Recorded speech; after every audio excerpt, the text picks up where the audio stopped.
Miss Hagadera ya.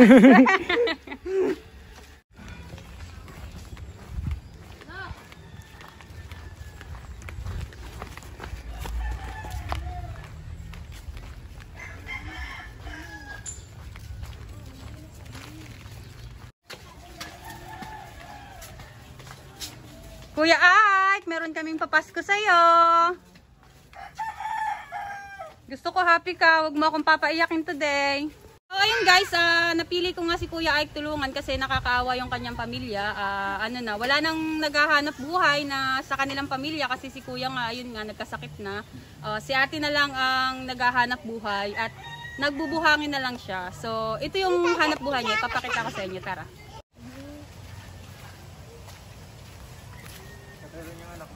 Dito kami nag-iipon ng buhangin pag nagbabaha.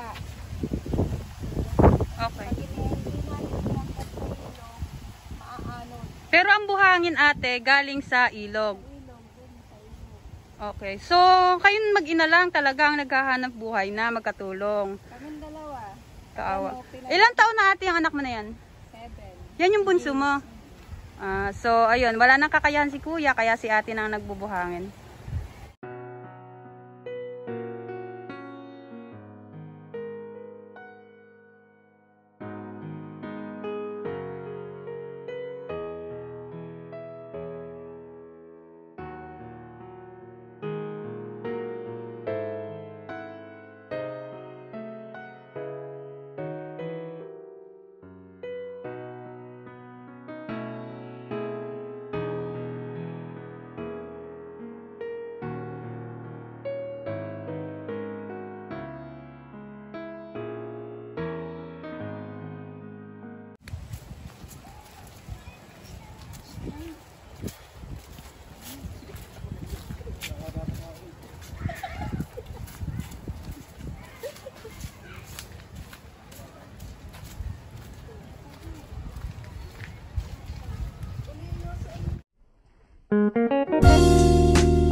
Hello guys, welcome back to my channel again. Miss Hagadera po nagbabalik. Ayun guys, nandito tayo sa bahay ni Kuya Ike. Pero bago tayo magsimula, magbigay ng papasko kay Kuya Ike, maagang pamasko. Gusto ko muna kayong i-house tour sa bahay niya kung papayagan tayo ni ate. So, let's go. Let's check ng bahay nila. Ito guys yung kanilang bahay. Dito tayo mag-enter sa kanilang kusina. Ito yung kusina nila. Ito ang CR. Ay, may tao! Sorry! Ito ang bahay. Ito kusina. Guys, magkakaroon tayo ng kaso. My goodness. Ito yung pagpasok nyo dyan sa kusina. Nandito yung kanilang pinakang sala. Ingat lang, baka mapubutan tayo ng ulo dito. Ayun, kanina tong baby ate. Ayan, pamangkin pala. So, ingat ka, yung ulo mo baka mas baak. So, ito ang higaan ni Kuya Ike, guys. Ito, yan. So, dito siya nahihiga. And, syempre, kapag bumabaha, katulad ng sinabi ko sa inyo, guys, umaabot dito ang tubig. So, kailangan nilang ilikas si Kuya Ike pataas. Kasi mababa yung kanilang lugar. Sinabi ko nga sa inyo dati, dito din ako nakatira. Dati itong ilog guys, ginawa lang nilang parang paano sabihin? Parang isang lugar na mapagbabahayan nila. So, ayun, nakati lang, kaya hindi na siya ilog ngayon. So, dito, meron silang taas. Ewan ko kung pwede silang lumikas dito sa taas, pero meron silang maliit na taas doon na siguro pag hindi talaga masama yung panahon ay dito sila na likas lang sa taas. Pero pag may bagyo, syempre doon sila sa may multipurpose na pinakita ko before. So ayun, ito yung kanilang bahay. Dito sila sama-samang pamilya. So let's go. Kausapin natin si Kuya.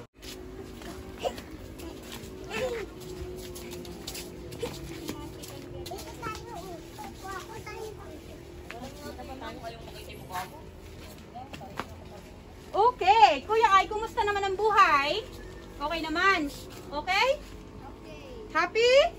Happy! Siyempre. At ngayon kuya, marami tayong pamasko galing sa ating mga supporters, sa ating mga friends, sa ating mga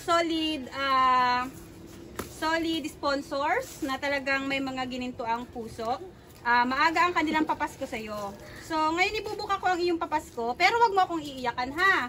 Ubus na ang aking luha, kuya. Nanumumuro ka na sa akin. Charot lang, kuya. Saglit lang at ating i-open to.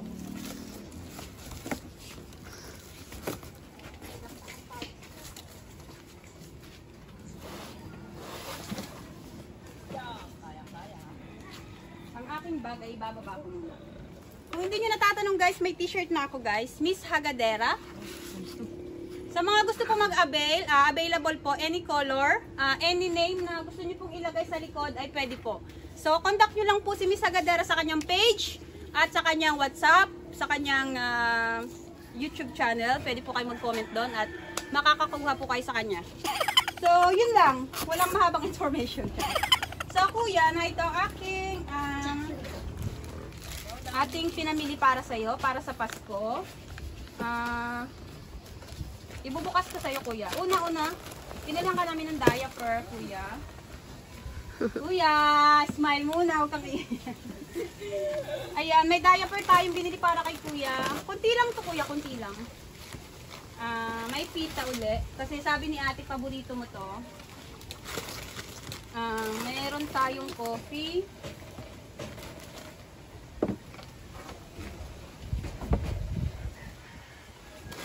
Kumakain ka ba nito, kuya? To? Oh, maganda to sa'yo ha. Kainin mo to ha. Nalagyan mo ng gatas. Coffee make.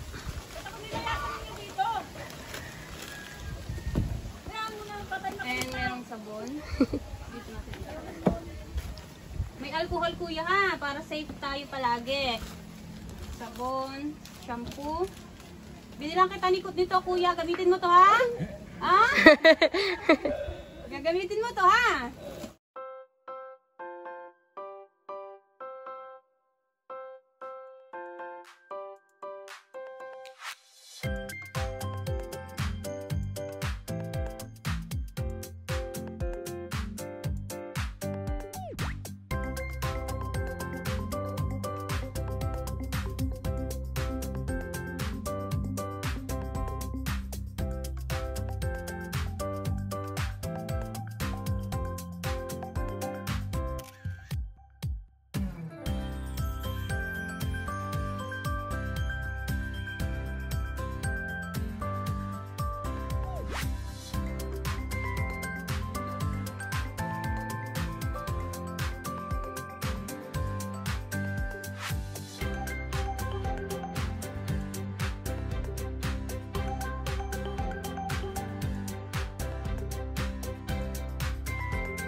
Siyempre, hindi ko nakalimutan ang chocolate ni kuya.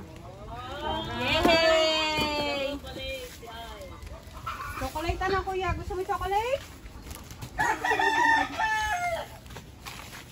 Chocolate si kuya, ano? Para hindi umiyak.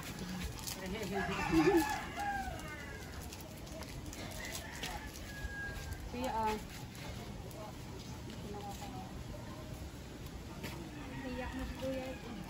So, ayan, ito yung kung napanood nyo guys, yung ating unang vlog kay kuya, binisita lang natin siya, pero ayun nga, inulan tayo ng mga sponsors na mababait ang puso, may mga gininto ang puso.